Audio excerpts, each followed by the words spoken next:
Have you ever felt your blood boil while stuck in a metal tube at 30,000 feet?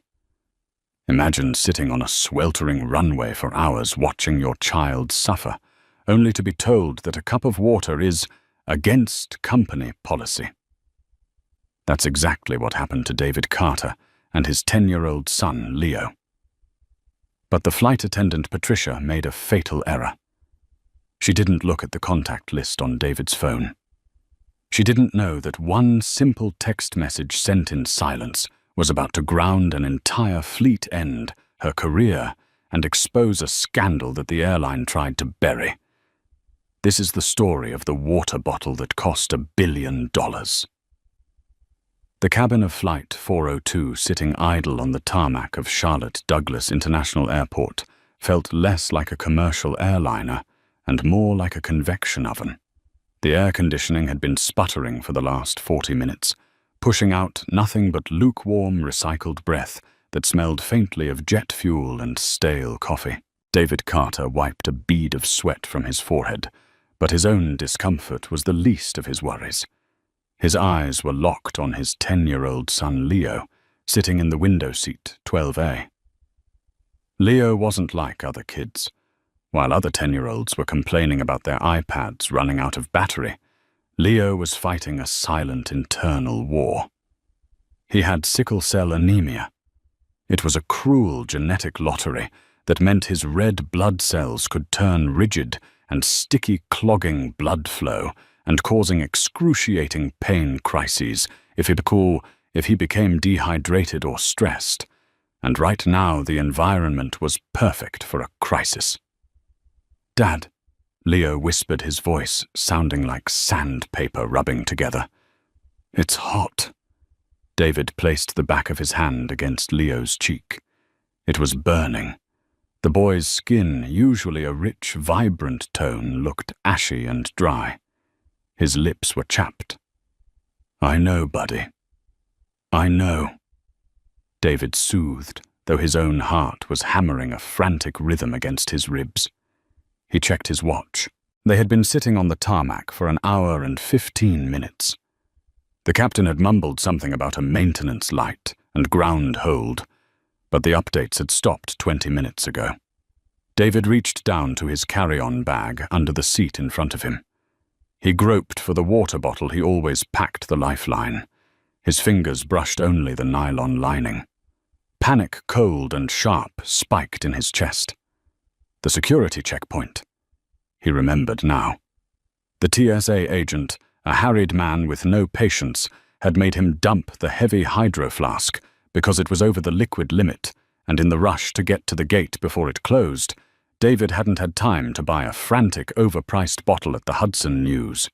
"I'll just ask the flight attendant," David had thought. "It's never a problem." He looked up. The flight attendants were huddled in the galley at the front, chatting and laughing.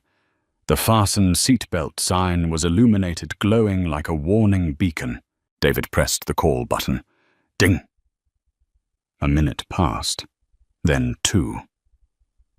The laughter from the galley got louder.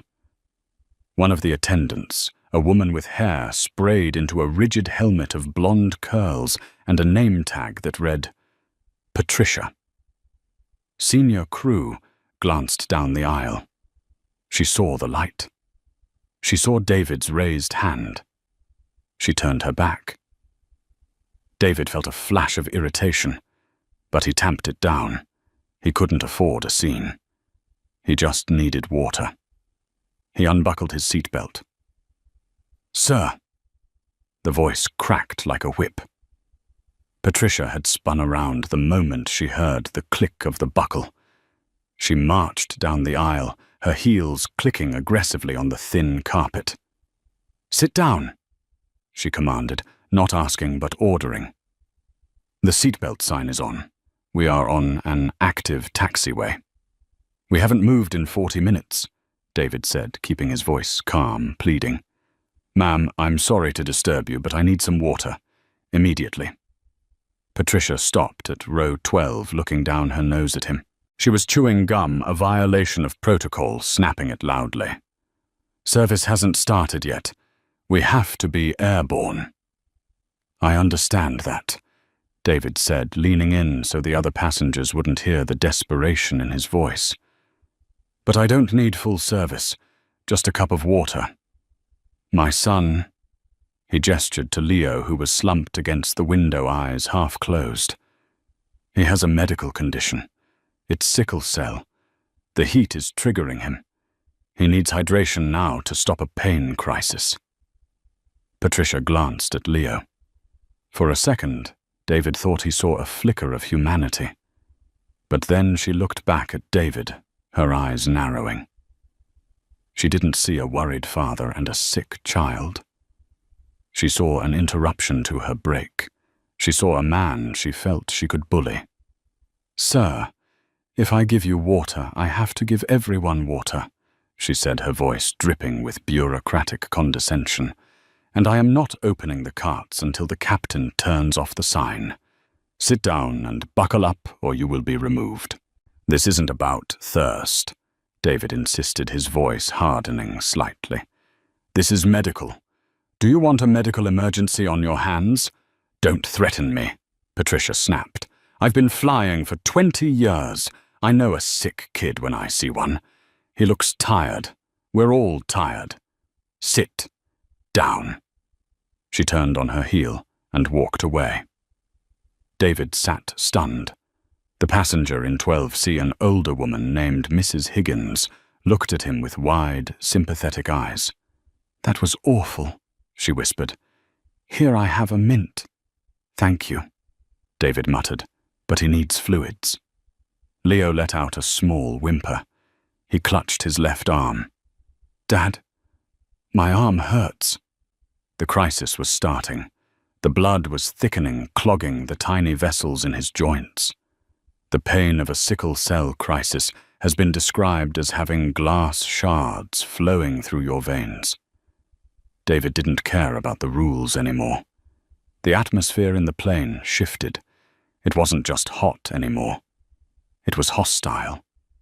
David stood up again. This time, he didn't just stand. He stepped into the aisle. He walked toward the galley, his movement attracting the eyes of every bored and irritable passenger in the forward cabin. "Sir, I told you to sit down," Patricia shouted from the front, dropping a magazine she had been reading. "I need water for my son," David said, his voice projecting clearly through the cabin. "He is in pain. I am not asking for a soda. I am not asking for pretzels. I am asking for tap water. Now!" Patricia stormed toward him, blocking his path at row 4. She was shorter than him, but she used her authority like a riot shield. "You are violating federal aviation regulations. You are interfering with a flight crew member. Do you want to go to jail today?" "I want my son to live," David yelled, his composure cracking. "He has sickle cell. Do you know what that is? He is dehydrating in this oven. You call a plane." "Sir, return to your seat or I will have the pilot call the police," Patricia hissed, her face inches from his. "You are being aggressive. You are scaring the passengers." "He's not scaring me," a voice shouted from the back. It was a man in a military t-shirt. "Give the kid some water, lady. It's 90 degrees in here." "Yeah, come on," another passenger yelled. "Just give him a bottle." Patricia's face turned a mottled shade of red. She felt her control slipping, and she reacted the only way a tyrant knows how, by doubling down. She grabbed the interphone handset hanging on the wall. "Captain, we have a level 2 disturbance in the cabin," she said loudly, making sure David heard every word. "Row 12, aggressive male passenger refusing instructions, threatening the crew. I need law enforcement at the gate. We are not taking off with him." She hung up and smirked at David, a cruel, victorious smirk. "There. Now nobody is going anywhere until you and your brat are escorted off. Are you happy?" David looked at her. He really looked at her. He saw the name tag again. Patricia. He memorized it. He didn't shout. He didn't scream. A strange, icy calm washed over him. He realized that arguing with her was like trying to reason with a storm. She wasn't listening. She was just blowing hard. He turned around and walked back to his seat. "That's right. Walk away," Patricia jeered behind him. "Sit down and shut up." David sat down. Leo was crying softly now, curled into a ball. "Dad, it hurts. It really hurts." "I know, Leo. I'm going to fix it," David whispered. "Hold on. Just 5 minutes." David reached into his pocket and pulled out his phone. The signal was weak, just 2 bars of LTE, but it was enough. Most people on the plane assumed David was just a quiet, middle-class dad. Maybe an accountant or a teacher. He dressed simply, a polo shirt and jeans. They didn't know that David had spent 15 years working as a logistics contractor for major aerospace firms. They didn't know that David's college roommate and best friend was Captain Robert Bob Sullivan. And they certainly didn't know that Captain Sullivan wasn't just a pilot. He was the regional director of flight operations for the very airline they were sitting on. He was the man who signed the checks, approved the schedules, and managed the discipline for every crew member on the East Coast. David opened his text messages. He bypassed the group chat with his fantasy football league and clicked on the thread pinned at the top, Bob Skyway Ops. His thumbs flew across the screen. "David Bob, are you at the Ops Center in Dallas?" 3 dots appeared instantly. The reply came in 10 seconds. "Bob. Yeah, watching the board. Why? Thought you were flying out to see your mum today." David typed his hands, trembling slightly, not from fear, but from a cold, hard rage. "David, I am.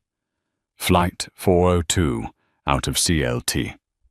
We've been on the tarmac for 90 mins. No AC. Leo is going into a sickle cell crisis. Needs water.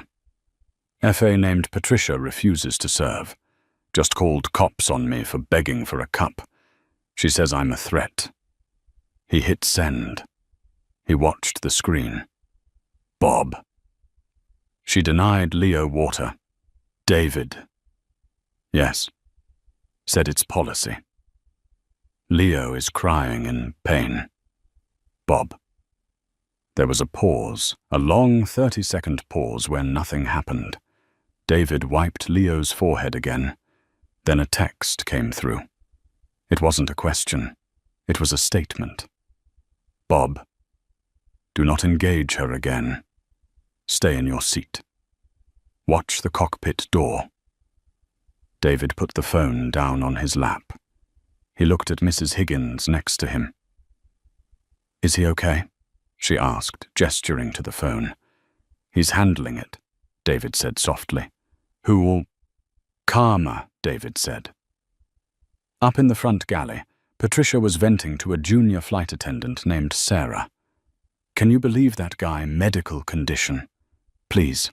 They always use that excuse to get free service before takeoff. I'm going to make sure he's banned. I've already flagged his seat number." "But the kid did look sick, Pat," Sarah said timidly. "Don't be soft, Sarah. Give them an inch, they take the whole plane." Patricia scoffed. She checked her reflection in the metal of the coffee maker.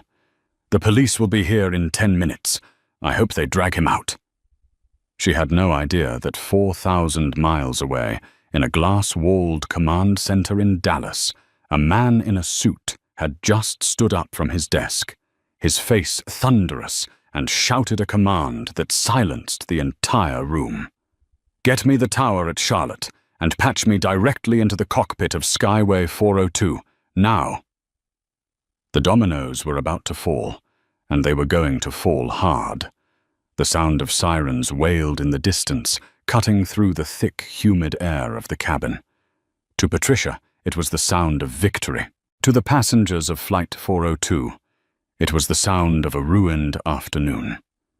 But to David, listening to the shallow, ragged breathing of his son, it was just background noise.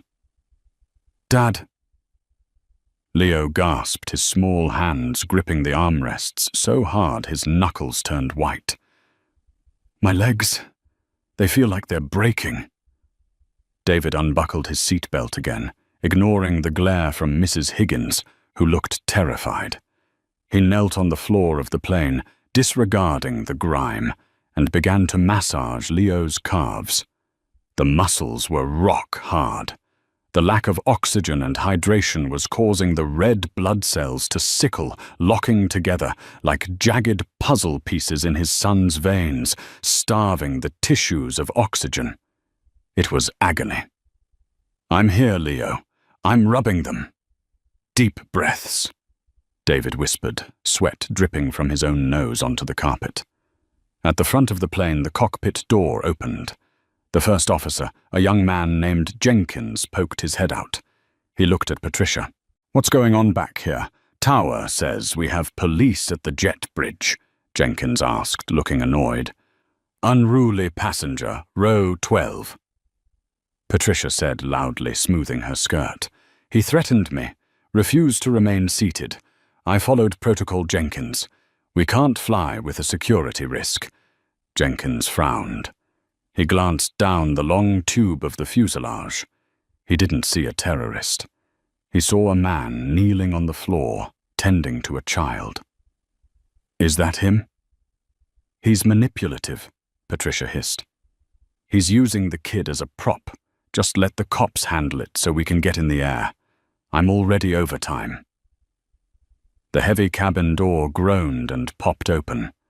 The jet bridge, humid air rushed in, clashing with the stale cabin air. Two police officers from the Port Authority stepped onto the plane. They were big men wearing tactical vests, their hands resting near their belts. "Who's the problem?" the lead officer asked.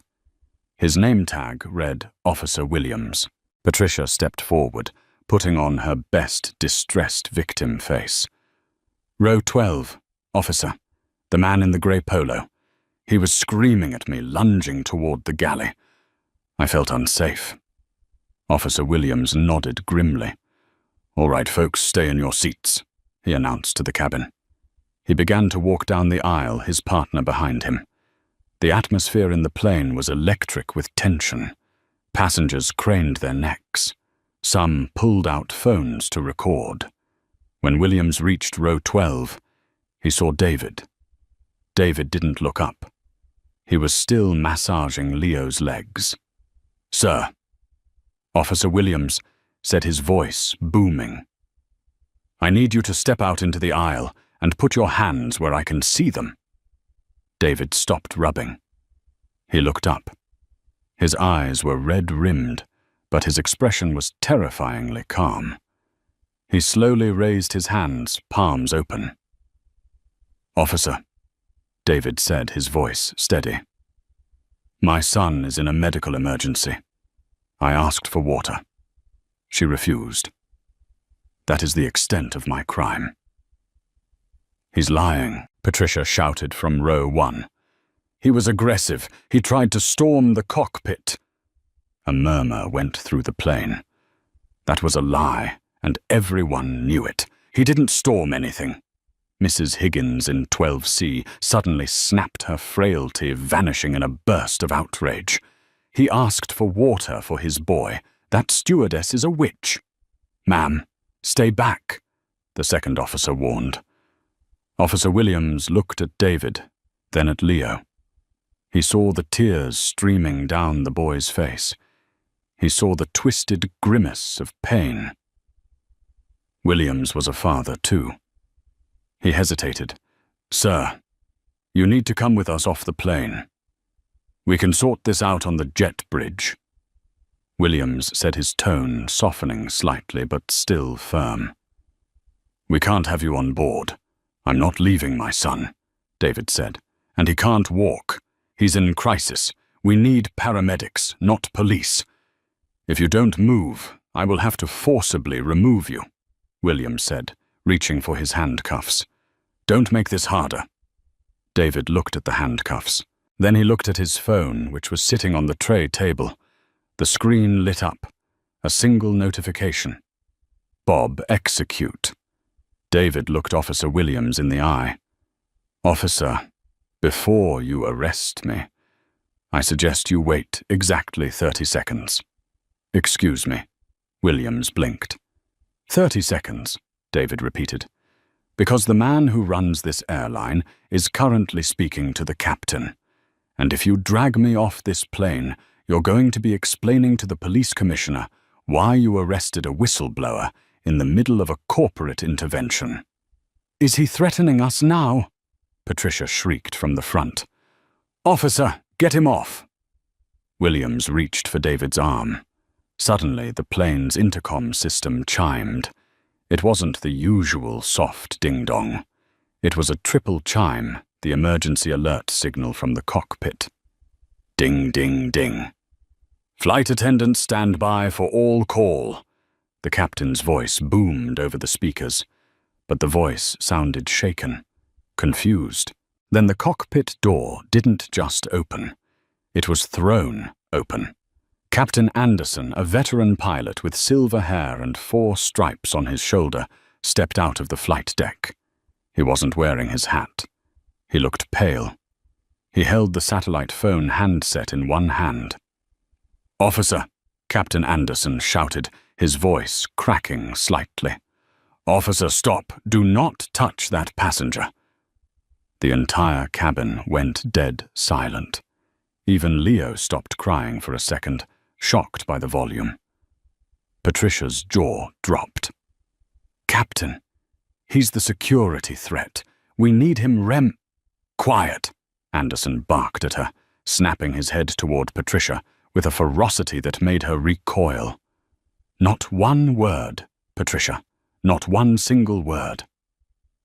Anderson walked down the aisle, ignoring the stunned passengers. He walked right up to row 12. He looked at Officer Williams. "Officer, I am the pilot in command of this vessel," Anderson said, breathing heavily. "I am rescinding the removal request. This man is to stay exactly where he is." "Captain, your flight attendant called it in as a level 2 threat," Williams said, confused, his hand hovering over the cuffs. "She said assault." "She lied," Anderson said. The words hung in the air like sonki. He turned to David. The captain, a man who usually commanded the respect of hundreds, looked at David with a mix of awe and terror. "Mr. Carter?" Anderson asked. "Yes," David said calmly. I have Director Sullivan on the line," Anderson said, holding out the satellite phone like it was a holy relic. "He wants to speak to you, and he wants me to put it on the speaker." David took the phone. He didn't smile. He pressed the speaker button. "Bob," David said. The voice that came out of the phone was clear, deep, and amplified by the silence of the cabin. "David." Bob Sullivan's voice rang out. "Is Leo okay?" "He's in pain, Bob. Bad pain. We've been here 2 hours." "I know. I see the logs," Bob said. His voice shifted, becoming colder, harder. "Captain Anderson." "I'm here, sir," the captain replied quickly. "Captain, you are to ground this aircraft immediately. Cancel your takeoff clearance. Tell Tower you are code red for a medical emergency. Is that clear?" "Yes, sir. Already doing it." "Good. Now," Bob's voice seemed to darken. "Is the purser Patricia standing there?" Patricia was trembling. She had recognized the name. Sullivan, the god of operations, the man who could fire a pilot with a signature. She stepped forward, her hands shaking. I'm here, Mr. Sullivan," she squeaked. "Sir, you don't understand. The passenger was Patricia." Bob cut her off. The sound was like a gavel striking wood. "I am looking at your employment file right now. I see 3 previous complaints for refusal of service. I see a warning from 2022 for attitude. But none of that matters right now." Bob paused. The silence was suffocating. "You denied water to a child with a known medical condition during a ground hold. That is not just a policy violation. That is inhumane, and you tried to use the police as your personal goons to cover it up. Sir, You are relieved of duty effective immediately," Bob said. "You are no longer a crew member on this flight. You are a passenger. And since you are a passenger, and this is a full flight, you don't have a seat. You will grab your bags, and you will vacate my aircraft. Now."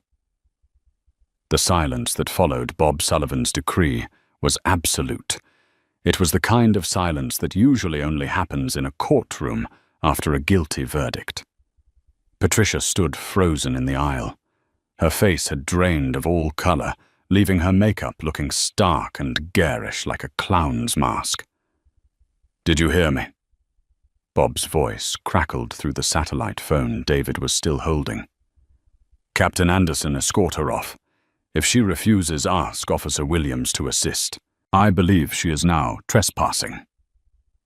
Captain Anderson turned to Patricia. His face was hard. He had been flying for 30 years, and he knew that a toxic flight attendant could ruin a crew, but he had never seen justice delivered this swiftly from the very top. "Patricia," Anderson said quietly, "get your bag." But, how will you do the service?" she stammered, tears welling up in her eyes. Not tears of remorse, but tears of humiliation. "You're understaffed." "We'll manage," Anderson said. "Go." She looked around the cabin, searching for an ally. She looked at Sarah, the junior flight attendant.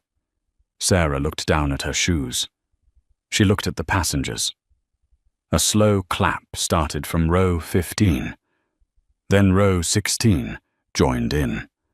Within 10 seconds, half the plane was applauding. It wasn't a raucous cheer. It was a slow, rhythmic clapping of validation. Patricia let out a sob, grabbed her purse from the galley, and practically ran past Officer Williams, who stepped aside to let her pass. He looked back at David and gave a small, respectful nod. He knew power when he saw it. "Officer, thank you for your patience," Bob's voice said over the phone. "You can file your report directly to my office. We will provide full CCTV footage from the galley to prove Mr. Carter's innocence." "Understood, sir," Williams said. He tipped his cap to David. "Hope your boy feels better." The police left. The door closed. "Captain," Bob said, "is Patricia off?" "Yes, sir. She is off the jet bridge." "Good. Now initiate Protocol Blue. I want every bottle of water on that plane distributed immediately. I don't care if it's first-class water. I don't care if it's intended for the return leg. Give it all out. Start with row 12. "Copy that," Anderson said. The call ended. Captain Anderson looked at David.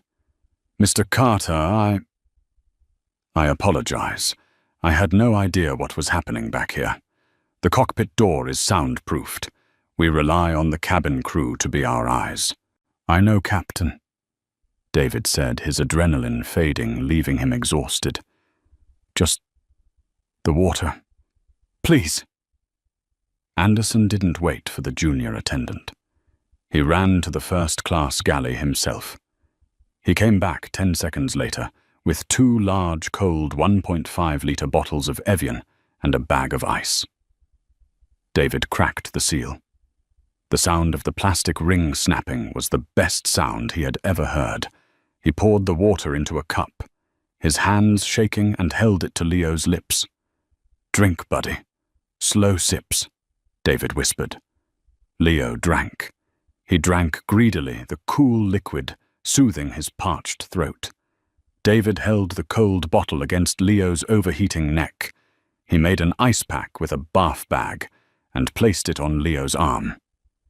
Sarah, Captain Anderson barked to the remaining flight attendant. Get the carts out. Free service. Everything. Snacks, sodas, juice. If anyone wants a refund on their ticket, tell them to email Sullivan. Just make these people happy. Sarah nodded vigorously. Yes, Captain. As the water flowed into Leo's system, rehydrating the cells, helping them return to their round shape and unclog the vessels, his grimace began to soften. The sharp, stabbing pain began to dull into a throb, and then an ache. Is the bad lady gone? Leo whispered, wiping his mouth. Yeah, Leo. David smiled, kissing his son's forehead. The bad lady is gone. She's grounded. David looked up. Captain Anderson was still standing there. Mr. Carter, we missed our slot, Anderson said. We have to refuel and get a new flight plan. It's going to be another hour before we take off, but, he lowered his voice, I can't have you sitting here in economy. Not after this. David shook his head. I'm not leaving, Leo. Bring him, Anderson said. Row 1 and 2 in first class are empty. The AC is stronger up there, and the seats lay flat. He can sleep. David looked at the cramped economy seat, then at Leo's exhausted face. Okay. As David picked up Leo in his arms to carry him to the front, the cabin erupted again. But this time it wasn't polite clapping. It was a cheer. Way to go, Dad, someone shouted. Take care of him, Mrs. Higgins called out. David walked down the aisle, carrying his son past the empty seat, where Patricia had sat, past the galley, where she had denied them water, and into the wide, plush leather seats of first class. He laid Leo down. Sarah immediately brought a blanket and another bottle of water. Thank you, David said. No. Sarah said, her eyes wide. Thank you. She's been difficult for a long time. You just saved the rest of us from her. David sank into the seat next to Leo. He picked up his phone. He sent one last text to Bob. David. He's drinking. We're in first class. Thank you, brother. Bob. Don't thank me yet. When you land, check the news. I didn't just fire her, David. I made sure everyone knows why. David frowned. Check the news. The plane finally pushed back from the gate, the air conditioning blasting ice-cold relief. But as they taxied to the runway, David had no idea that while he was in the air, the story of Flight 402 was about to explode on the ground. A passenger in row 14 had recorded the entire interaction with Patricia and the captain's apology. By the time they landed, the video titled Sickle Cell Dad versus Evil Flight Attendant would have 3 million views, and the airline stock was about to take a wild ride. But that wasn't the end, because Patricia wasn't the type of woman to go quietly. She was about to make the biggest mistake of her life. She was going to sue. And that was when the real war would begin.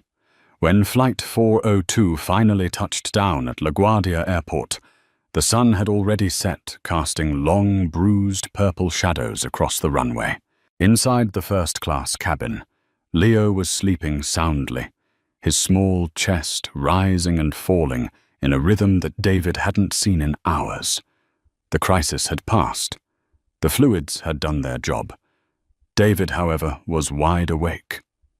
As the plane taxied to the gate, the fasten seatbelt sign chimed off. Immediately, a cacophony of beeps, whistles, and ringtones erupted from the economy cabin behind him. It sounded louder than usual, more urgent. David turned his phone off airplane mode. It didn't just vibrate, it convulsed. 74 text messages, 20 missed calls, emails flooding his inbox faster than he could read the subject lines. "Dude, is that you on Twitter?" "OMG, David, I just saw the video on TikTok. Bro, you're trending. Water for Leo is #1 worldwide." David felt a cold knot form in his stomach.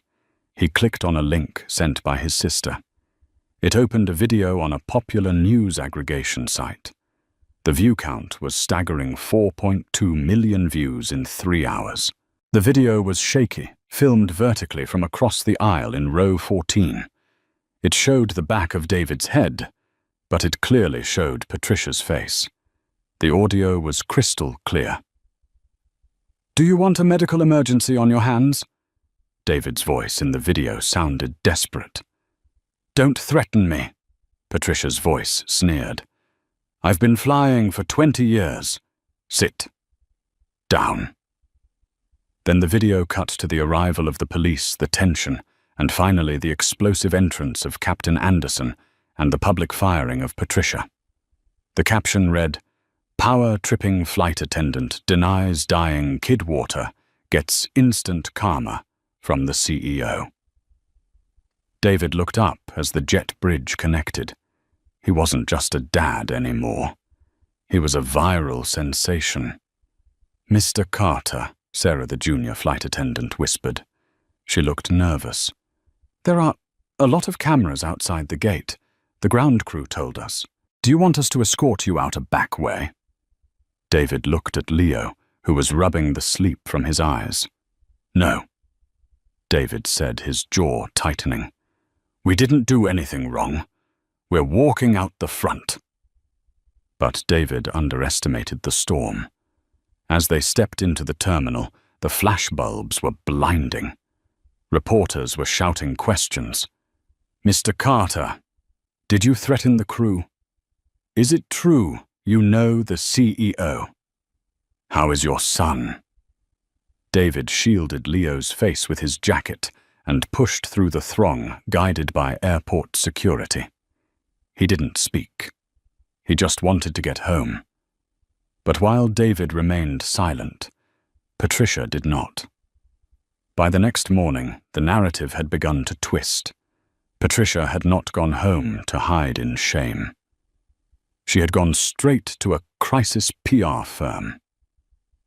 David sat in his living room, a cup of coffee growing cold in his hand, watching the television. The program was The Morning View, a national talk show with millions of viewers. Sitting on the couch, looking fragile and dressed in a soft, modest cardigan that made her look like a harmless grandmother, was Patricia. Next to her sat a man in a sharp, grey suit, Richard Sterling, a lawyer known for taking on high-profile, wrongful termination cases. "Patricia," the host asked softly, "tell us your side. The video makes you look... well, it looks bad." Patricia dabbed at her eyes with a tissue. "The video... it's edited," she sniffed. "It doesn't show what happened before. That man, Mr. Carter, he was belligerent from the moment he boarded. He smelled of alcohol. He was screaming at me, getting in my face. I was terrified. I was just trying to protect the cockpit." David stood up and threw his coffee mug across the room. It shattered against the wall, leaving a brown stain on the white paint. "Liar!" he shouted at the screen. "I don't even drink," on the TV. Patricia continued gaining confidence. "I followed protocol. The seatbelt sign was on. If I had gotten up, I could have been injured. And he used his son. That poor boy. He used him as a prop to try and get free service. And then he used his connections. He called his rich friend, and they humiliated me. They threw me off the plane like a criminal.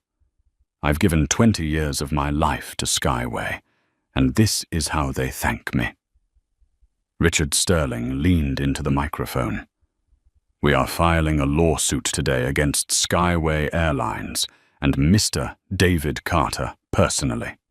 We are suing for wrongful termination, defamation of character, and emotional distress. We are seeking $20 million in damages. This is about the rights of workers against the elite." The host nodded sympathetically. "Stay strong, Patricia."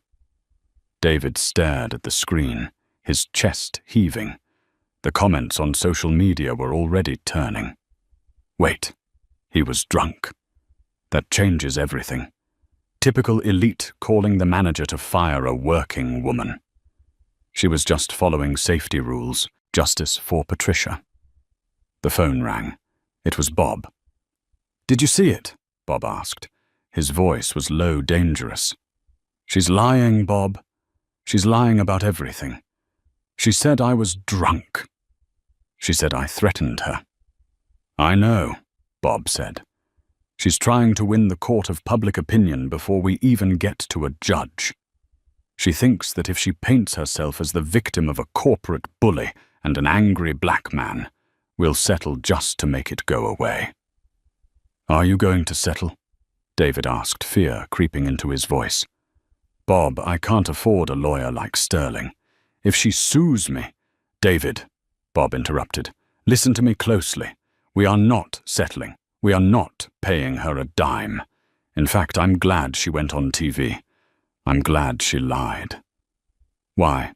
"Because," Bob said, and David could practically hear the wolfish grin through the phone. "She just waived her right to privacy, and she just committed slander on a national broadcast. She wants a war. She has no idea what she just walked into. Get a suit, David. You're coming to Dallas. We're going to end this." The conference room at Skyway Airlines headquarters in Dallas was colloquially known as the War Room. It was a glass-walled fortress overlooking the airfield where massive jets took off and landed in a synchronized ballet of commerce. Inside the atmosphere was anything but peaceful. David sat at one end of a mahogany table long enough to land a Cessna on. Next to him was Elena Vance, Skyway's general counsel, a woman who didn't walk, she glided, and whose smile was said to be the last thing opposing lawyers saw before their careers died. Across the table sat Patricia and Richard Sterling. It was a deposition, a pre-trial fact-finding meeting. But Sterling was treating it like a victory lap. He had brought cameras to the lobby, though they were barred from the room, and had given a press conference on the steps of the building. "Mr. Carter." Sterling began leaning back in his chair, tapping a gold pen against his notepad. "Let's be honest. You were frustrated. It was hot. You wanted special treatment. And when my client, a veteran of the skies, told you no, for safety reasons you snapped. Isn't that right?" "No," David said, his voice steady. "My son was dying. I asked for water." "Dying." Sterling chuckled dryly. "That's a bit dramatic, isn't it? Sickle cell is a chronic condition, sure. But dying in 20 minutes. You clearly don't know the medicine," David said. His hands clenched under the table. "Dehydration triggers a crisis.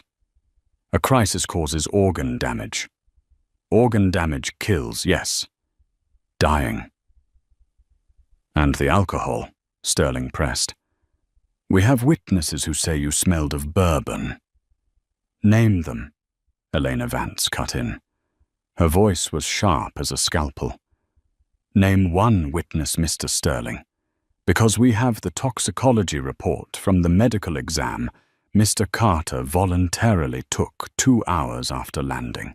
Blood alcohol level 0.2. So either he has a magic liver, or your witnesses don't exist."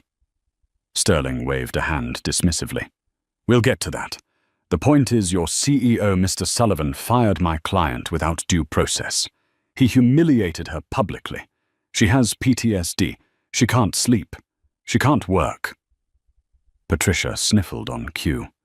She looked terrible bags under her eyes, hair messy. It was a perfect performance. "We are willing to make this go away," Sterling said, sliding a paper across the table. Reinstatement of her job, a public apology from Mr. Carter and Mr. Sullivan, and $5 million in damages. Bob Sullivan, who had been standing by the window looking out at the planes, finally turned around. He walked slowly to the table. He didn't sit. He loomed. "5 million, Bob repeated. "It's a fair number for a destroyed reputation," Sterling said. Bob reached into his jacket pocket. He pulled out a small silver USB drive. He placed it gently on the table. "Mr. Sterling," Bob said, "do you know what Protocol Blue entails? It's not just about giving out water. It's a full audit. When Patricia forced the captain to call the police, she triggered an automatic preservation of all data from that aircraft, including the galley cam."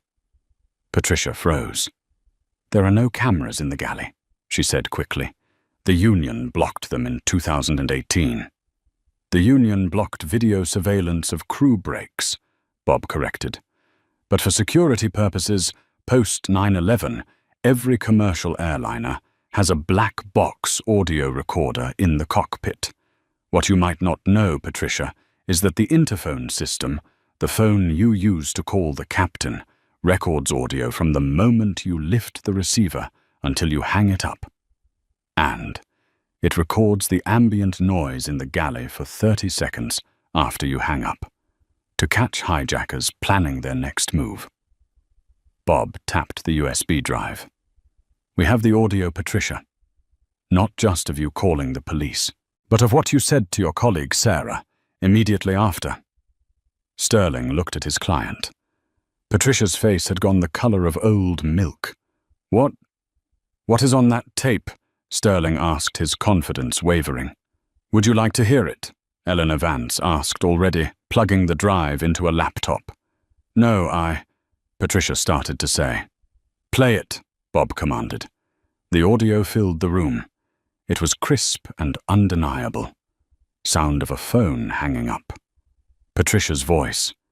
"There. Now nobody is going anywhere until you and your brat are escorted off. Are you happy?" Sound of footsteps. Patricia's voice to Sarah. "Can you believe that guy? Medical condition. Please. They always use that excuse.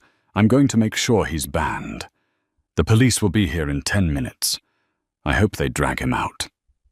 Sarah's voice. "But Pat, the kid looked really sick." Patricia's voice. "Who cares? It's probably fake. Besides, I don't like his type. Entitled. Thinking they own the plane just because they bought a ticket. Let him rot." The silence in the room was heavier than lead. "I don't like his type," Bob repeated the words from the recording. "Tell me, Mr. Sterling, in a court of law, how does a jury interpret his type coming from a white woman refusing water to a black child?" Sterling was pale. He began to pack his papers. We might need a recess to discuss this evidence." "Sit down," Bob barked. "I'm not done." Bob opened a file folder. "When you sued us, Patricia, you opened the door to discovery. You claimed you had an exemplary record. So we looked. We dug into the archives, the complaints that were resolved by middle management." Bob tossed a stack of papers onto the table. They fanned out. 2019, a complaint from an elderly Hispanic woman. You refused to help her with her bag. She fell and broke her wrist. You claimed she tripped. 2021. A complaint from a Muslim family. You moved them to the back of the plane for weight balance, despite the front being empty. 2023. 3 separate complaints of you refusing water or blankets to passengers of color. Bob leaned in his face, inches from hers. You are not a victim, Patricia. You are a predator. You have been using your badge to bully vulnerable people for a decade, and you've been getting away with it because people were too scared or too busy to fight back. But you picked the wrong family this time. Patricia was shaking. Tears were streaming down her face, real ones this time. She looked at her lawyer. Do something. Sterling looked at the evidence. He looked at Bob Sullivan. He realized he was standing on the deck of a sinking ship. He closed his briefcase. My client, Sterling said, his voice tight, is willing to drop the lawsuit. Drop it? Bob laughed, a cold, hard laugh. Oh no. You don't get to just walk away. You went on national television and called this man a drunk and a liar. You destroyed his peace. You traumatized his son. What do you want? Sterling asked. Bob looked at David. David, it's your call. David looked at Patricia. He remembered Leo crying in the seat. He remembered the pain in his son's eyes. He remembered the humiliation of the police coming for him. I want her to go back on the morning view, David said. I want her to sit in that same chair, and I want her to read a statement that we write, admitting everything, admitting she lied, admitting she profiled us, and apologizing to Leo by name. That's career suicide, Sterling protested. She'll never work again. She'll never work again anyway, Eleanor Vance said. We are countersuing for fraud and breach of contract. We will bankrupt her, unless she does the interview. Patricia sobbed into her hands. I can't do that.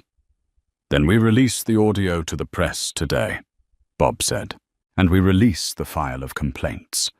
And then I call the district attorney and ask if filing a false police report about a threat on an aircraft constitutes a felony. Oh wait, I know it does. It's up to 5 years in prison. Patricia looked up. Her eyes were wide with terror. Prison. The interview, Patricia, David said softly. Or the cell. She nodded, a slow, defeated nod. I'll do it. The studio lights of the morning view were bright, hot, and unforgiving. Just 48 hours ago, Patricia had sat in this exact spot, playing the role of the victim, weeping crocodile tears for a sympathetic audience. Today the atmosphere was different. It was cold. It was clinical. David didn't go to the studio. He sat in his living room with Leo, who was happily playing a video game, oblivious to the fact that his father was about to witness a public execution of a reputation. On the screen, the host, Diane, looked serious. Welcome back. On Tuesday, we heard a harrowing story from former flight attendant Patricia regarding an incident on Skyway Flight 402. Today, Patricia has asked to return to clarify her statements. Patricia. The camera zoomed in. Patricia looked 10 years older than she had 2 days ago. She wasn't wearing the soft cardigan. She wore a plain black suit.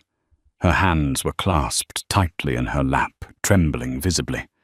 She looked down at a sheet of paper on her lap, the paper David and Elena Vance had written. Patricia's voice cracked. She cleared her throat. I am here to correct the record. She looked into the camera. It was the hardest thing she had ever done. On Tuesday, I told this audience that Mr. David Carter was aggressive, intoxicated, and threatening. That was a lie. A collective gasp seemed to ripple through the studio audience, though they remained silent. Mr. Carter was sober. He was polite. He was a father pleading for help for his sick child. Patricia continued reading the words that tasted like ash in her mouth. I denied his 10-year-old son Leo water, not because of safety regulations, but because I was angry and impatient. When Mr. Carter persisted, I called the police and filed a false report to punish him for questioning my authority. She paused. This was the part she had fought against in the boardroom, but the threat of prison had been too real. I judged Mr. Carter and his son based on their appearance. I assumed the worst of them because of my own biases. I have a history of this behavior which Skyway Airlines has now uncovered. I am not a victim. I was the aggressor. I apologize to David. I apologize to Skyway. And most importantly, I apologize to Leo. I am sorry for the pain I caused you. Silence. The host. Diane didn't offer comfort this time. She leaned in, her eyes hard. Patricia, you tried to ruin a man's life to cover up your mistake. Why should anyone believe you now? Patricia looked up, her eyes hollow. They shouldn't, she whispered. I don't deserve it. The feed cut to commercial. David picked up the remote and turned off the TV. He let out a long, deep breath he felt he had been holding for 3 days. It was over. The truth was out. The internet would do the rest. The forums that had supported her would turn on her within the hour. Her career in aviation, and likely in any public-facing role, was finished. Dad? Leo asked, pausing his game. Did we win? David looked at his son. Leo's eyes were bright, his skin clear, the pain crisis completely gone. Yeah, buddy. David smiled, ruffling Leo's hair. We won. But not just us. The phone buzzed. It was a text from Bob. Bob. It's done. Also check your email. We just launched Protocol Leo. David opened his email. It was a company-wide memo from Skyway Airlines forwarded to him. Subject: new policy. Protocol. Leo. Effective immediately. Any passenger identifying a medical distress, particularly regarding hydration or temperature regulation, is to be granted immediate access to resources, regardless of flight status or seatbelt signs. Crew members are authorized to break ground protocol to preserve life. Failure to comply is grounds for immediate termination. David stared at the screen, tears pricking his eyes. It wasn't just about the water anymore. It was a legacy. Because of one bad day and one brave text, thousands of people with invisible illnesses, sickle cell, diabetes, POTS, would be safer in the sky. He texted Bob back. Thank you. Bob's reply came instantly. Don't thank me. You're the one who stood up. David put the phone down. He went to the kitchen, poured a large glass of cold water and drank it. It tasted like victory. In the end, Patricia thought she held all the cards. She had the uniform, the authority, and the rules. But she forgot the most important rule of all humanity. Costs nothing, but the price of cruelty is everything. She lost her job, her reputation, and her dignity because she refused to show a little kindness to a child in pain. David and Leo didn't just survive that flight. They changed the industry. Today, Protocol Leo ensures that no one else has to suffer in silence on the tarmac. What would you have done if you were in David's shoes? Would you have sat down, or would you have stood up? Let us know in the comments below. If this story moved you, please hit that like button. It really helps the channel. And don't forget to subscribe and ring the bell so you never miss a story about justice served cold. Thanks for watching and see you in the next one.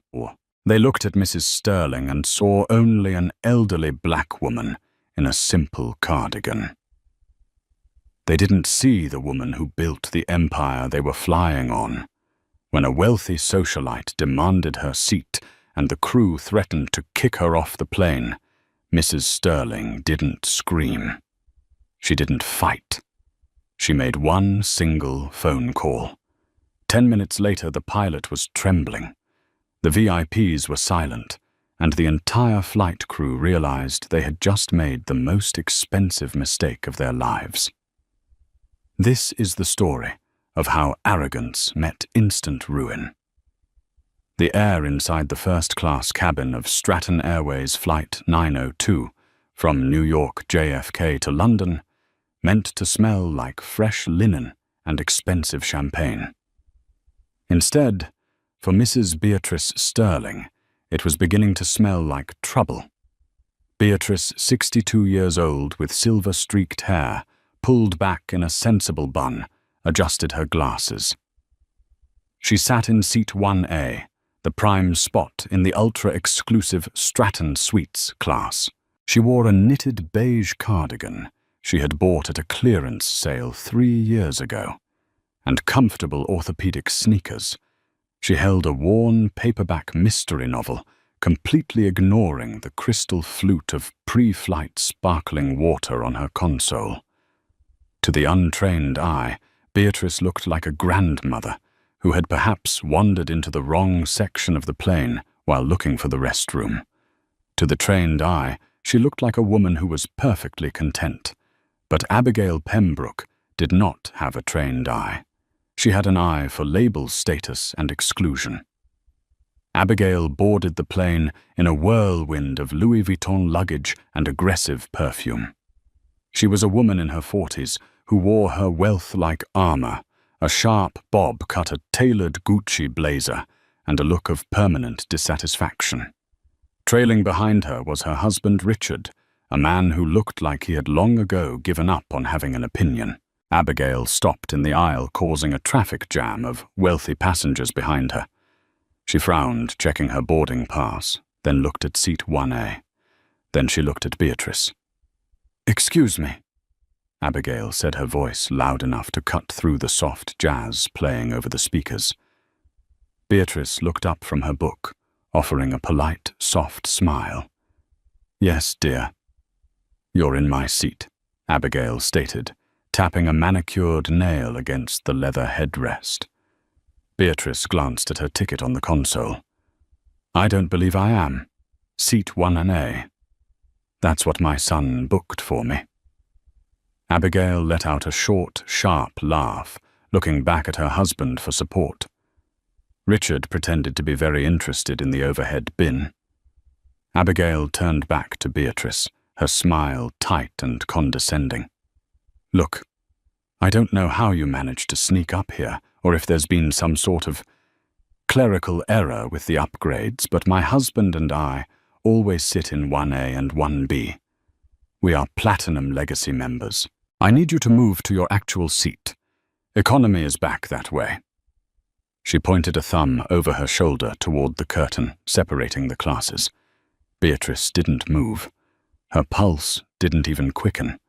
She had raised 3 boys in inner-city Chicago while working double shifts as a nurse. A rude woman in a blazer didn't scare her. "My ticket is for 1A," Beatrice said, her voice calm but firm. "And I am quite comfortable."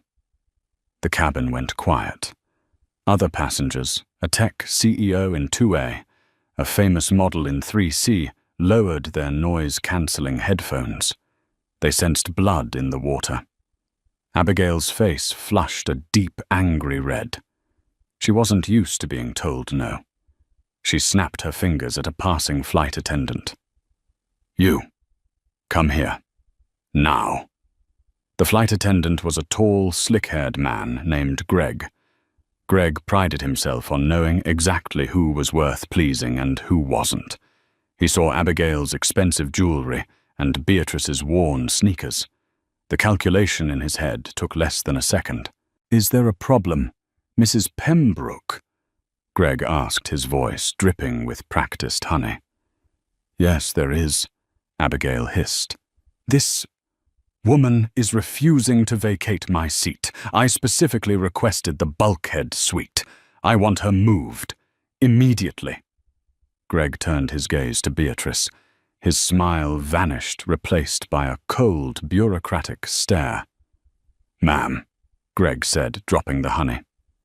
"May I see your boarding pass?" Beatrice handed it to him. Greg scanned it. The machine beeped green. Valid. He frowned. It was a full fare ticket, not an upgrade. It cost more than a Honda Civic.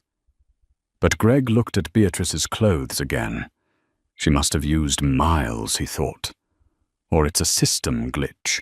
Someone like her doesn't pay $12,000 for a seat. There seems to be a complication. Greg lied smoothly, handing the ticket back. While this ticket says 1A, we have a double booking situation. And since Mrs. Pembroke is a Platinum Legacy member with Stratton Airways priority policy dictates she gets the preference. I've never heard of such a policy, Beatrice said. I have a paid ticket. It's in the fine print, Greg said, his voice hardening. Now I can find you a seat in premium economy. It's quite comfortable. But you cannot stay here. You are upsetting our VIP guests. Beatrice closed her book. She looked Greg dead in the eye. Young man, I suggest you check your manifest again. I am not moving. The tension in the cabin was now thick enough to choke on. Abigail Pembroke let out an exasperated sigh, throwing her hands up. This is unbelievable, Richard. Are you seeing this? We are going to miss our takeoff slot, because this squatter won't listen to reason. I'm handling it, Mrs. Pembroke, Greg assured her. He leaned in closer to Beatrice, invading her personal space. His tone shifted from bureaucratic to threatening. Ma'am, let's be real for a second. Greg whispered low enough so the rest of the cabin couldn't hear the specific words, but harsh enough to convey the threat. We know you don't belong in this cabin. I don't know who bought this ticket for you or who you think you are, but Stratton Airways maintains a certain standard for its first class. You are disrupting the flight. If you don't grab your bag and move to row 24 right now, I will have the air marshal escort you off the plane entirely. Do you want to go to jail today? Beatrice's hands trembled slightly, not from fear, but from a rage she hadn't felt in years. She took a deep breath. You are making a mistake, she said quietly. The only mistake was letting you board first. Greg sneered. He stood up and keyed his radio. Captain, we have a non-compliant passenger in 1A, requesting authorization to remove. The other passengers watched in silence. The tech CEO in 2A looked uncomfortable, but said nothing. The model in 3C pretended to sleep. Nobody wanted to get involved. Nobody wanted to be the target of Abigail Pembroke's wrath, or the airline's authority. Abigail smirked, crossing her arms. Finally. Bye-bye, Grandma. Beatrice looked at the faces around her. The smug satisfaction of the wealthy woman. The sneering contempt of the flight attendant. The indifference of the bystanders. Very well, Beatrice said. She slowly unbuckled her seatbelt. Smart choice, Greg said, pointing toward the back. Go on. I'll have someone bring your bag back to you later. Just get out of the seat. Beatrice stood up. She was shorter than Abigail, shorter than Greg, but she stood with a posture that was ramrod straight. She picked up her purse. I will not be going to economy, Beatrice said. If you get off the plane, you forfeit your fare, Greg warned. I'm not getting off the plane yet, Beatrice replied. I need to make a phone call. It's allowed while we are at the gate, correct? Greg rolled his eyes. Make it quick. You have 1 minute before I call security. Beatrice pulled out an old, slightly cracked iPhone. She didn't dial a customer service number. She didn't dial a lawyer. She pressed a single speed dial number, my son, work. She put the phone to her ear. It rang once. Mother. A deep baritone voice answered instantly. You should be in the air by now. Is everything okay? No, Damon. Beatrice said, her voice steady, but carrying the weight of the humiliation she had just endured. "I'm afraid it's not. I'm being removed from my seat." "What?" The voice on the other end dropped an octave. It became deadly quiet. "Who is removing you, why?" "A flight attendant named Greg," Beatrice said, looking at his name tag. "He says I don't fit the standard of the cabin, and a Mrs. Abigail Pembroke says she prefers my seat. They threatened to have me arrested if I didn't move to row 24. There was a silence on the other end of the line. A silence so profound, it felt heavy. "Mother," Damon said, his voice sounding like grinding steel. "Do not move. Do not go to economy. Put the flight attendant on the phone." "He won't talk to me, Damon. He's calling the pilot." "Okay," Damon said. "Stay exactly where you are. Give me 2 minutes. Keep your phone on." The line went dead. Greg stepped forward, clapping his hands. "Time's up. The phone call didn't save you. Move. Now." Beatrice sat back down in seat 1A and buckled her belt. "No," she said. Abigail gasped. "Oh my God. Just drag her out." Greg reached for his radio again, his face red with fury. "Captain Miller, I need security at the gate now. Passenger in 1A is hostile." 3,000 miles away, in a glass-walled boardroom in downtown Chicago. Damon Sterling stood up. He was 6'4", wearing a bespoke Brioni suit that cost more than the Pembroke's car. He was the CEO of Sterling Horizon Group, a global equity firm that specialized in hostile takeovers and asset management. He was also the majority shareholder of the holding company that owned Stratton Airways. The boardroom was full of executives presenting the Q3 projections. Damon raised a hand, silencing the room instantly. "Stop," Damon commanded. "Get me the CEO of Stratton Airways on the line. Now. And get me the direct line to the control tower at JFK." "Sir," his assistant stammered, "my mother is being harassed on flight 902, Damon said, walking to the window looking out over the city he practically owned. "I want that plane grounded. I want the gate locked. And I want the manifest." His assistant, a brilliant woman named Sarah, typed furiously on her tablet. "I have Stratton's CEO, Mr. Henderson, on line 1. He's asking what the emergency is." Damon pressed the speaker button on the conference table. "Henderson," Damon barked. "Damon." "Good God, we're in the middle of a—" "Shut up, Henderson." Damon cut him off. "My mother, Beatrice Sterling, is currently on flight 902 at JFK. Your cabin crew is trying to throw her into economy because she doesn't look the part. They are threatening to arrest her." The silence on the other end was deafening. Henderson knew exactly who Beatrice Sterling was. He knew that Damon Sterling had bought the airline specifically because his mother complained about legroom on a Delta flight 2 years ago. That's impossible," Henderson stammered. "Mrs. Sterling is VIP status. She's flagged as owner family in the system. Apparently your flight attendant, Greg, and a passenger named Abigail Pembroke don't care about the system," Damon said. "Here is what is going to happen. You are going to call the pilot of flight 902.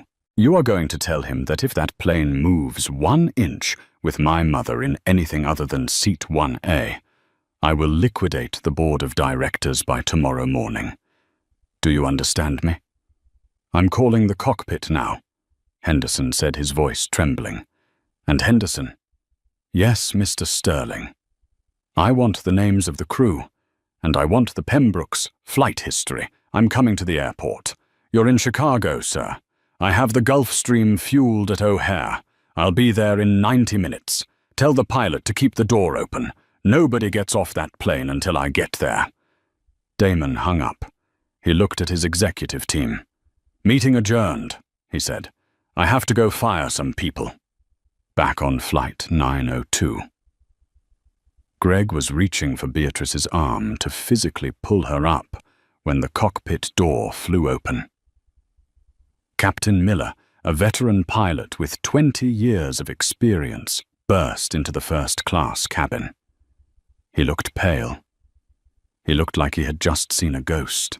He wasn't wearing his hat. He was holding the satellite phone from the cockpit. "Greg, step away from the passenger," Captain Miller shouted. The entire cabin jumped.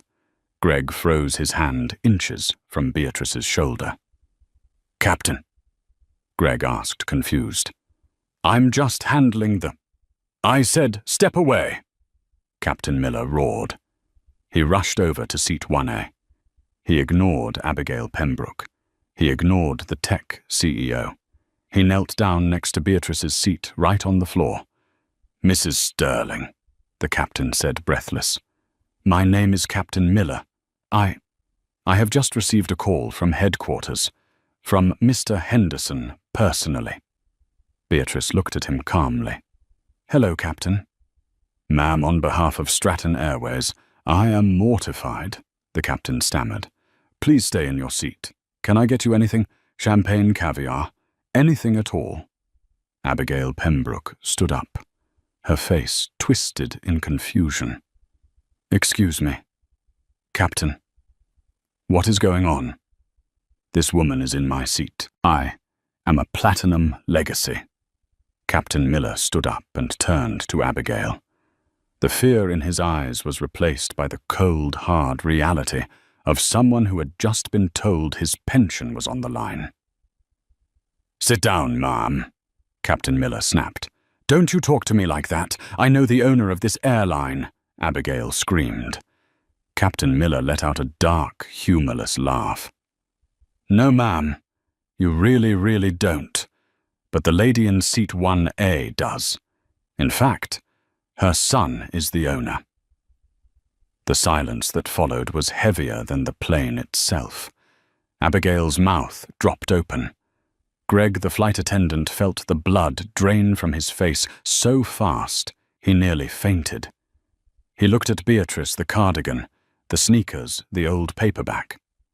"Her son is the owner. That's a lie," Greg whispered. Look at her." "Mr. Henderson just confirmed it," Captain Miller said, glaring at Greg. "And he told me that Mr. Sterling is currently flying in from Chicago. He ordered us to hold the plane at the gate until he arrives." "He's coming here," Greg squeaked. "Yes," the captain said, "and he said to tell the crew to prepare their resumes." Beatrice picked up her book again. She adjusted her glasses. "I'll take that glass of water now, if you don't mind," she said to Greg. The cabin door was closed. The jetway remained attached, a stubborn umbilical cord tethering Flight 902 to JFK. The engines were off.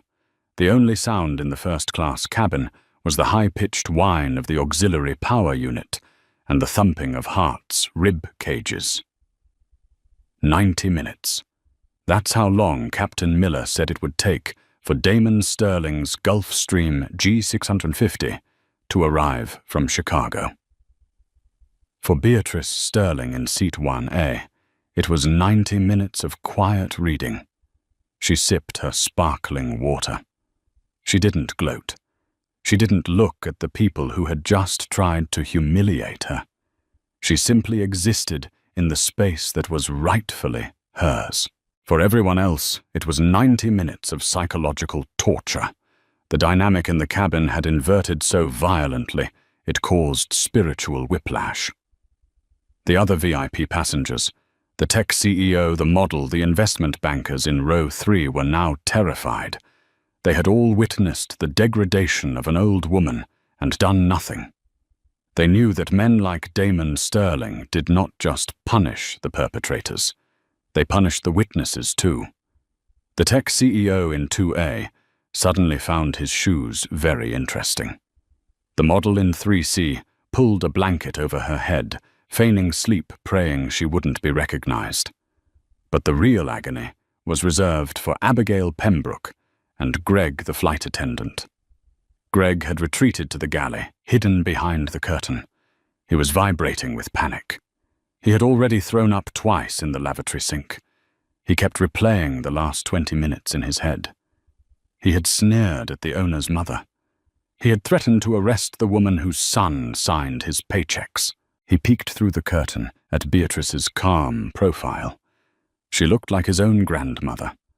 How could he have been so blind?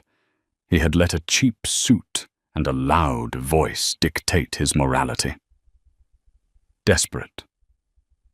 Greg grabbed a silver tray, placed a fresh linen napkin on it, and a small bowl of warmed mixed nuts, the expensive kind with the macadamias. He walked out into the aisle, his knees threatening to buckle. He approached seat 1A, as if approaching a live bomb. Mrs. Sterling? Greg whispered, his voice cracking. Beatrice didn't look up from her book. Ma'am, I just wanted to apologize. Greg rushed out, sweat beading on his forehead. I had no idea who you were. If I had known, I never would have... Beatrice closed her book slowly. She took off her glasses and looked up at him. Her eyes were warm brown, but right now they held the weight of centuries of judgment. Stop, she said gently. I'm so sorry, I was just trying to manage the situation. Mrs. Pembroke was very insistent. And, young man, Beatrice interrupted, her voice soft but filling the silent cabin. You are apologizing because you found out my son is rich. You are not apologizing because you were wrong. If I were just Beatrice from Chicago, you would still be threatening to put me in handcuffs. Greg opened his mouth, but no sound came out. The measure of a man is not how he treats royalty, Beatrice said, picking up her book again. It is how he treats the help. And today, you showed me exactly who you are. Take the nuts away. I'm not hungry. Greg retreated to the galley defeated, knowing he had just nailed his own coffin shut. Meanwhile, Abigail Pembroke was spiraling.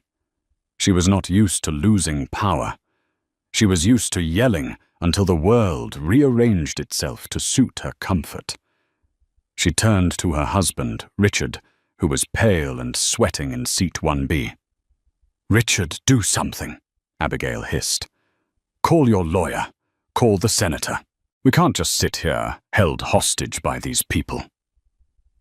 Richard Pembroke looked at his wife with an expression she had never seen before. It was pure, unfiltered loathing. Shut up, Abby, Richard whispered harshly. Abigail recoiled, as if slapped. Excuse me. I said, shut up, Richard hissed. Do you have any idea what you've done, Damon Sterling? Sterling Horizon. So what? He has money. We have money. We have summer house in the Hamptons money, Richard said, his voice shaking. Damon Sterling has buy the Hamptons and evict everyone money. My firm leverages through his subsidiary. If he decides to pull the plug, we are destitute by Tuesday. We will be flying in the cargo hold, not economy. Abigail's face went slack. For the first time in her adult life, genuine terror pierced her bubble of delusion. She looked at the back of Beatrice's head in seat 1A. The cheap cardigan didn't look funny anymore. It looked like an executioner's hood. The 90 minutes ticked by agonizingly slowly. Every time a service truck drove past outside the cabin, jumped, thinking it was him. Finally, the captain's voice came over the intercom. It lacked its usual confident boom. Ladies and gentlemen, thank you for your patience. We have received clearance for a priority boarding. We should be underway shortly. The seatbelt sign dinged. It sounded like a mournful church bell. A black SUV pulled up onto the tarmac outside, flanked by 2 airport police cruisers, with their lights flashing silently. The jetway door, which had been closed for an hour and a half, was unlatched from the outside with a heavy clunk. The cabin held its breath. The first thing that entered the cabin was the energy. It was a sudden displacement of air, a pressure drop that made everyone's ears pop. 2 large men in dark suits. Damon's private security stepped onto the plane first. They didn't look at the passengers. They scanned the area for threats, their eyes hard and professional. They took positions at the front of the cabin, framing the doorway. Then Damon Sterling stepped aboard. He was even bigger than his pictures suggested. At 6'4", he had to duck slightly to enter the fuselage. He wore a charcoal grey Tom Ford suit that was tailored to perfection, accentuating broad shoulders and a powerful build. He wore no tie, the top button of his crisp white shirt undone. His face was a mask of sculpted granite. He didn't storm in. He didn't shout. He moved with the terrifying, silent grace of a predator that knows it has already won. Behind him walked Sarah, his executive assistant, carrying a slim leather portfolio and an iPad. She looked as sharp and dangerous as a scalpel. Captain Miller came out of the cockpit, trying to salute, his hand shaking. "Mr. Sterling, sir, Damon didn't even look at him. He walked straight past the captain, past the trembling flight attendants lined up in the galley, past Abigail and Richard Pembroke, who were trying to meld into their leather seats. He walked straight to seat 1A. Damon went down on one knee in the aisle, eye level with Beatrice. The hard granite mask of his face softened instantly into a look of profound love and concern. "Mama." His voice was deep and gentle. He took her hands in his. They were still steady. "Are you all right? Did they hurt you?" Beatrice smiled, patting his cheek. "I'm fine, baby. Just a little commotion. You didn't have to come all this way." "Yes," Damon said, his eyes hardening again as he glanced down the aisle. "Yes, I did." He stood up, towering over the cabin. He kissed his mother on the forehead. "Sarah, sit with my mother," Damon commanded softly. Sarah immediately took the empty seat next to Beatrice, the seat Abigail claimed they always sat in. Damon turned around. He stood at the front of the first-class cabin, his back to the cockpit door. He looked out over the 12 seats. He let the silence stretch until it was unbearable. He made eye contact with every single passenger. The tech CEO looked away. The model whimpered slightly under her breath. Damon's gaze finally rested on row 1, the opposite side, on Abigail and Richard Pembroke. "Who was it?" Damon asked. His voice wasn't loud, but it carried to the back of the plane. It was the voice he used right before he acquired a company and fired its entire C-suite. Captain Miller stepped forward timidly. "Mr. Sterling, it was a misunderstanding on the part of flight attendant Greg Davis and pressure from Mrs. Abigail Pembroke in seat 1C. Damon nodded slowly. "Get them up here. Sir, bring Mr. Davis and Mrs. Pembroke to the front. Now!"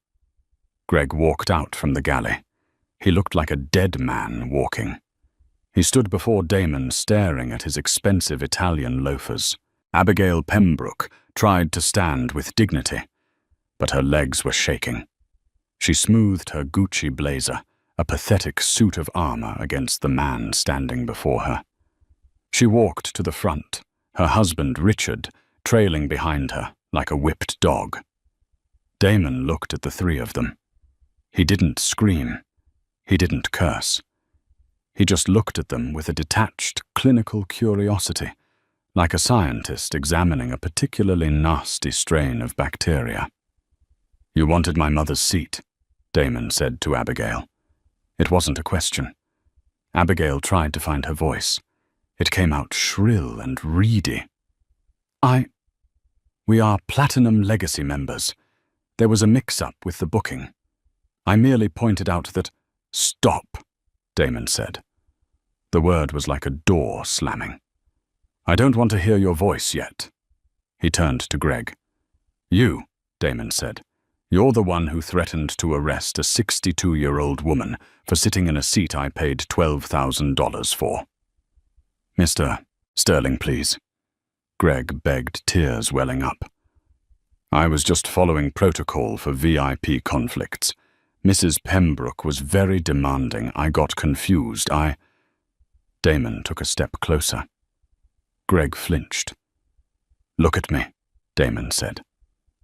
Greg looked up into eyes that were colder than the space outside the plane. If my mother had been white, Damon said clearly, and wearing a Chanel suit, would you have questioned her ticket? The silence was absolute. Answer me, Damon commanded. No, sir.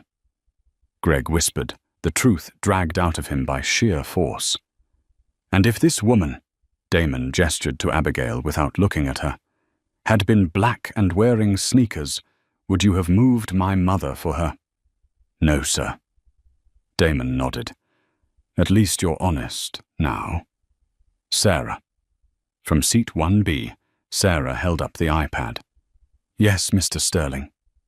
Flight attendant Gregory Davis.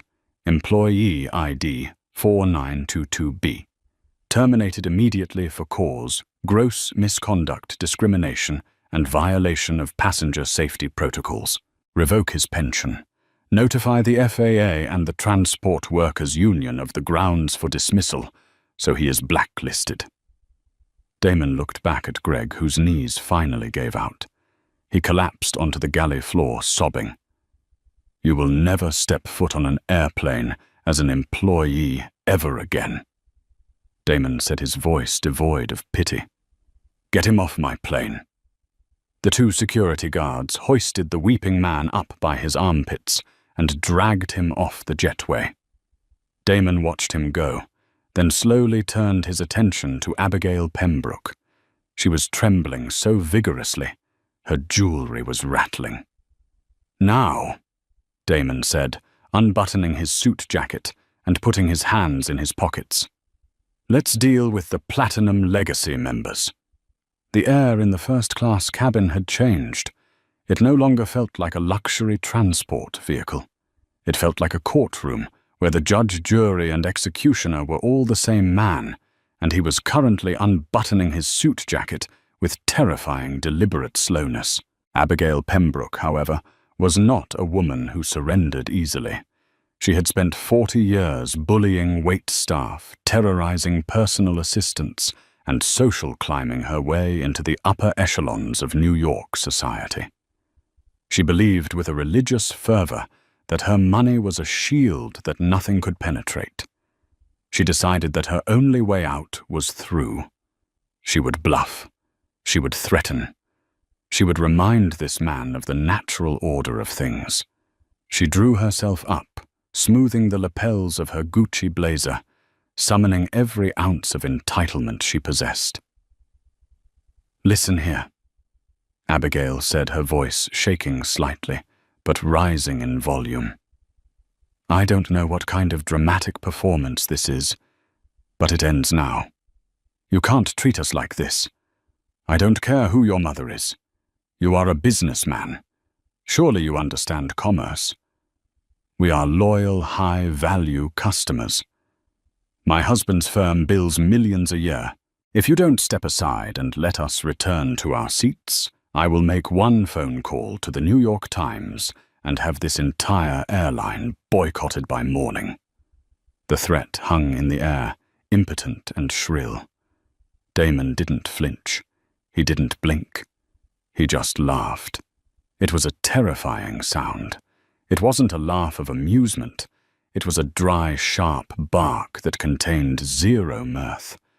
It was the sound of a wolf amused by the bravery of a rabbit. You demand... Damon repeated his voice, dropping an octave, vibrating with a low, dangerous frequency. He stepped into her personal space, towering over her.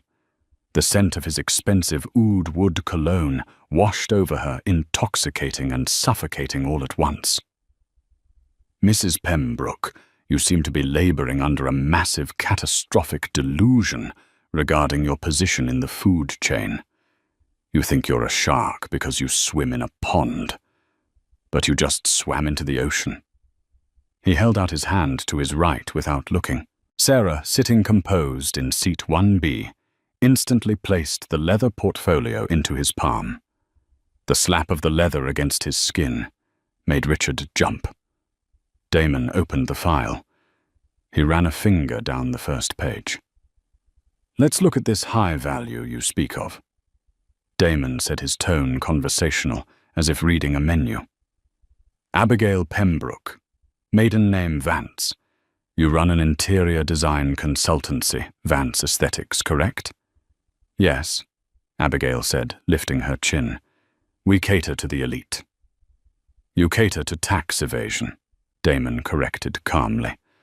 "According to this, your business hasn't turned a legitimate profit since 2016. It was bailed out 3 times by your husband's firm to cover inventory losses that look suspiciously like personal vacations to St. Bart's. And let's not forget your board seats. You sit on the boards of 3 charities. 2 of them, the City Arts Initiative and Future Forward, are currently under quiet audit by the IRS for misappropriation of funds. Something about gala dinners, costing 80% of the donations." Abigail gasped, her hand flying to her throat. "How? That is slander. That is private, confidential information." "Who gave you that?" "I own the bank that processes your credit cards." "Abigail," Damon said, flipping the page, "I don't need to spy on you. You send me your receipts every month." He looked up from the folder, his eyes boring into hers. "You are not a VIP. You are a liability in a designer jacket." Abigail's mouth opened and closed, but no sound came out. Her shield was cracked. Damon turned his attention to Richard. Richard Pembroke was trying to become invisible. He was staring at the carpet, his face the color of wet dough. He knew exactly what was in that folder. He knew because he had spent the last 6 months sweating over it. "And your husband," Damon said, his voice hardening. "Richard Pembroke, CEO of Pembroke Capital." "Mr. Sterling," Richard croaked, finally looking up. "Please, we can resolve this. My wife, she has a temper. She's under a lot of stress. We apologize. We will apologize to your mother right now. We can make a donation, a substantial one. Just tell us the number." Damon looked at Richard with utter unmasked disgust. "You sat there," Damon said, pointing a finger at seat 1A. "You watched your wife berate a 62-year-old woman. You watched that spineless flight attendant threaten to arrest her. You saw my mother's hands shaking. And what did you do, Richard? Did you intervene?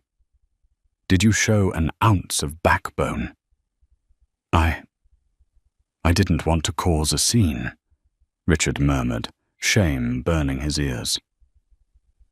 "You didn't want to cause a scene," Damon repeated mockingly. "So you read your magazine. You let it happen because it was easier for you. That is your character, Richard. You take the path of least resistance. Well, I'm about to create a lot of resistance for you."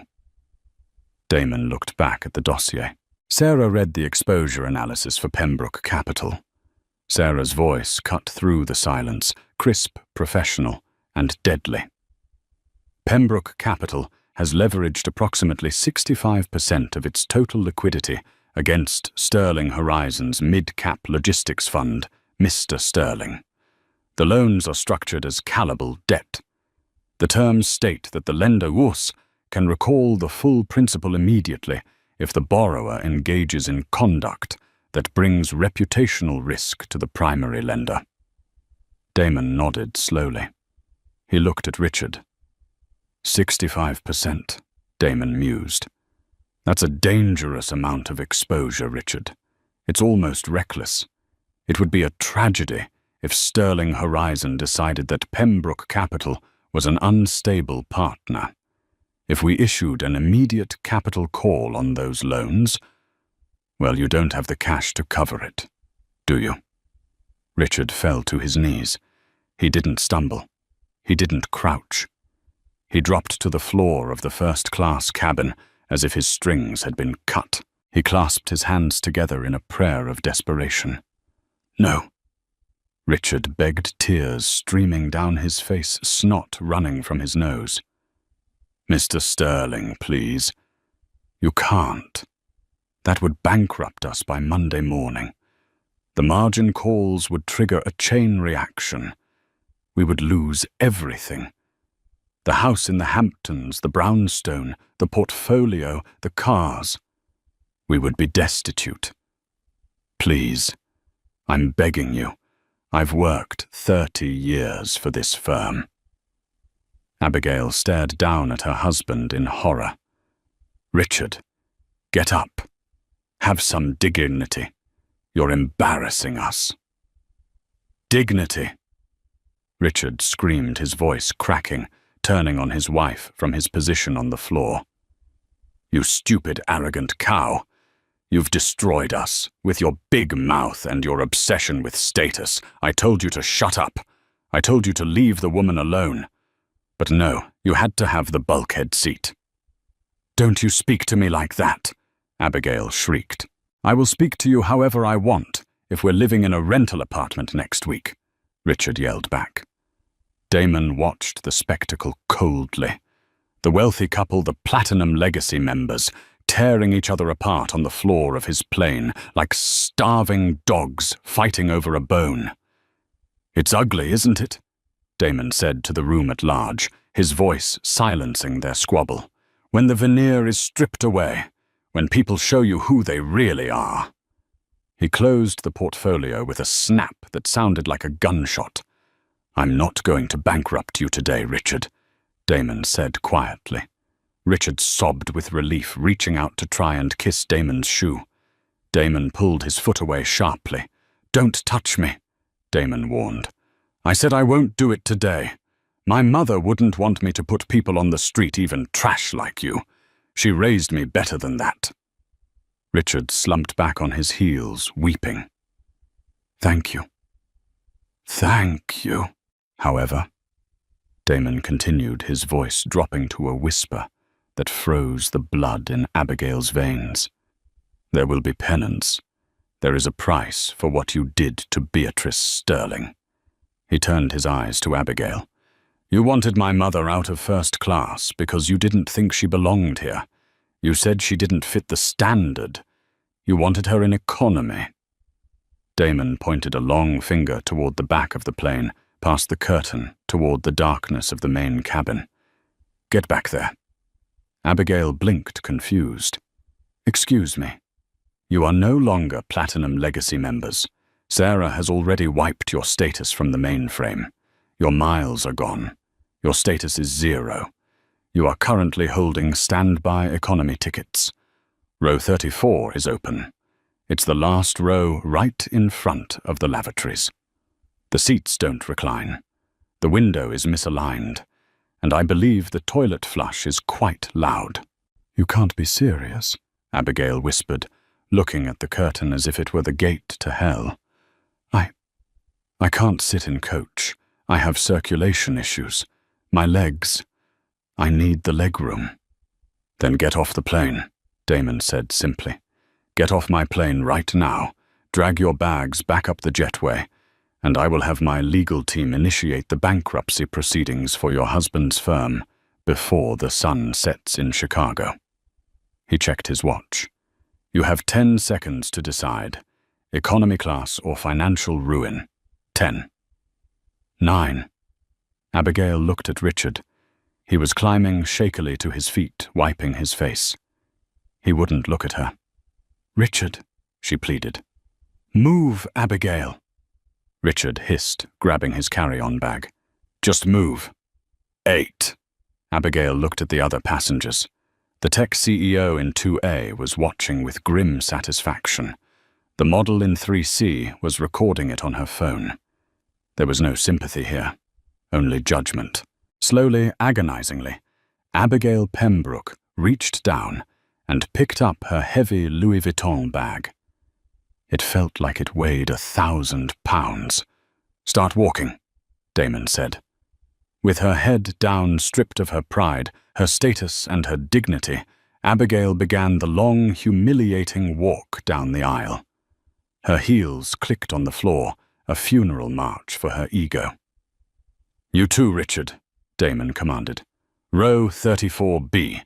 Enjoy the middle seat." Richard grabbed his bag and scuttled past Damon, eyes fixed on the floor, following his wife past the curtain of shame.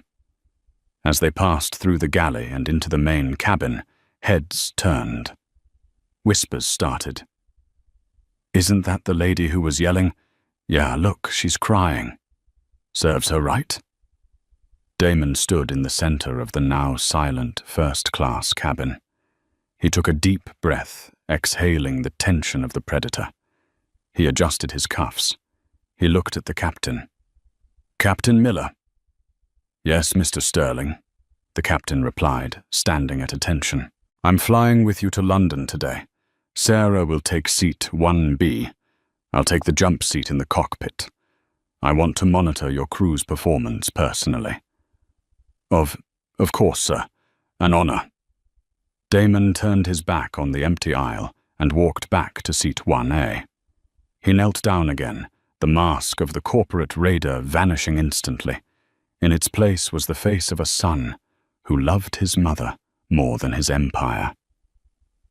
"It's handled, Mama," he whispered, tucking a loose strand of hair behind her ear. "Are you okay? Is your heart rate okay?" Beatrice reached out and took his large hand in her two smaller ones. She looked into his eyes, seeing the fire that was slowly dying down. "You didn't have to be so hard on them. Baby?" she said softly, though a small, proud smile played on her lips. "But they were very rude." "Yes, Mama," Damon said, kissing her hand. "I really, really did. Some people are like iron, Mama. They only change shape when you put them in the fire and hit them with a hammer." He stood up and nodded to Sarah. "Let's go to London." The Atlantic Ocean is vast, dark, and indifferent to human suffering. But at 35,000 feet inside the economy cabin of Flight 902, the suffering of Abigail Pembroke felt like a physical weight pressing against the fuselage. The flight was 7 hours long. For Beatrice Sterling in seat 1A, it was a time of rest. She slept under a cashmere duvet, ate a lobster thermidor that the terrified purser had prepared with surgical precision, and watched a romantic comedy. For Abigail and Richard Pembroke in row 34, it was 7 hours of purgatory. Abigail sat in seat 34C, right on the aisle. The seat did not recline. Every time a passenger needed to use the rear lavatories, which was often given the full flight, they brushed against her shoulder. The door to the lavatory would open, releasing a waft of blue chemical sanitizer and human biology that settled over her like a shroud. She looked down at her legs. Her ankles were swelling. Her Gucci blazer was wrinkled. She refused to eat the foil-wrapped pasta the flight attendant had slammed onto her tray table without a word. Beside her in the middle seat, Richard sat with his arms crossed, staring blankly at the seat back in front of him. He hadn't spoken a word to her since takeoff. The silence between them was louder than the roaring jet engines. It was the sound of a marriage disintegrating in real time. "Richard," Abigail whispered around hour 4, her voice cracking. "My back hurts. I can't feel my feet." Richard turned his head slowly. His eyes were bloodshot. "Do you know what I'm thinking about, Abby? Please don't start," she whimpered. "I'm thinking about the emails I'm going to receive when we land." Richard said, his voice flat and dead. "I'm thinking about the margin calls. I'm thinking about how I'm going to explain to the board why our primary lender, Mr. Sterling, has personally designated us as enemies of the state." "We can fix it," Abigail insisted, though she didn't believe it herself. "We'll apologize again. We'll send flowers. You still don't get it." Richard laughed, a dry, rattling sound. "You insulted a man who buys continents. You didn't just step on his toe. You tried to crush his mother. There is no fixing this. We are the bug on the windshield, Abigail, and the wipers are coming." A young man in the window seat, a college student with dreadlocks and headphones, glanced at them. He recognized them. He had seen the commotion at the gate. He pulled out his phone, angled it subtly, and snapped a photo of the once proud socialite slumped next to the toilet door. He hit post on Twitter. The caption read, "Life comes at you fast. The lady who tried to kick the owner's mom out of first class is now smelling the lavatory in 34C. Last time flight 902. Instant karma." By the time the plane began its descent into London Heathrow, that tweet had 40,000 retweets. The landing was smooth for the plane, but rough for the passengers in row 34. As the wheels touched down on the wet British tarmac, the fasten seatbelt sign chimed. Usually the Pembrokes would be the first off.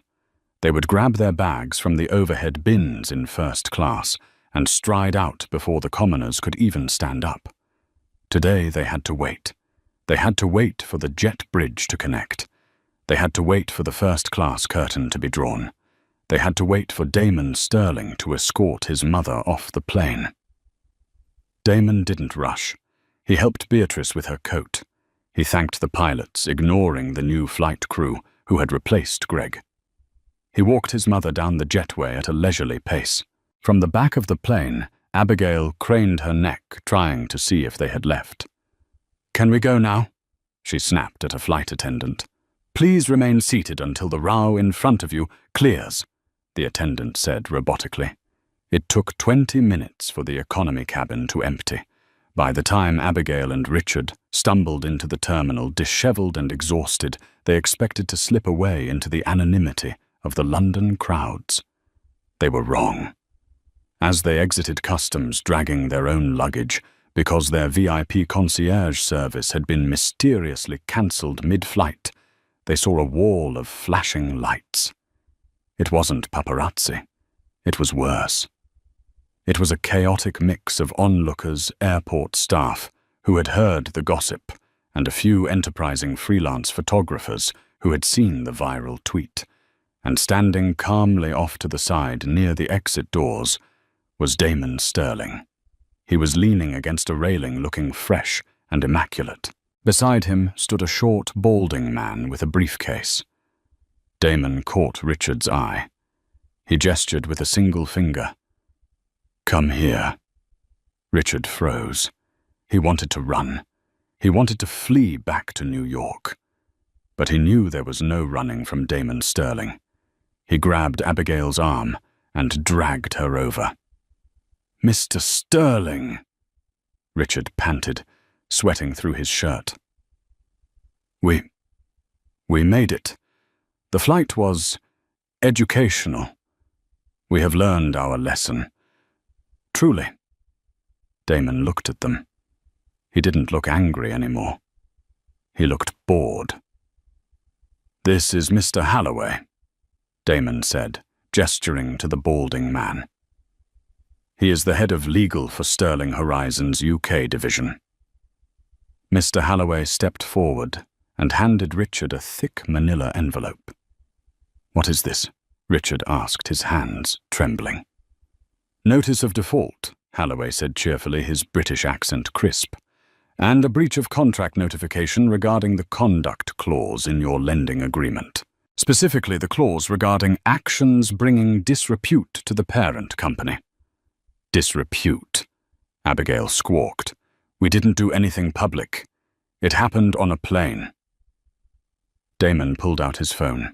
He turned the screen toward them. It was the tweet from the college student. It now had 2 million views. The comments were brutal. People were digging up old photos of Abigail, identifying her, mocking her outfit, her attitude, her entire existence. You are trending, Mrs. Pembroke, Damon said coolly. Global number 4, the toilet seat socialite. Catchy. Abigail stared at the screen. Her face turned the color of old ash. Her social standing, the one thing she valued above all else, was vaporized. She wasn't just broke.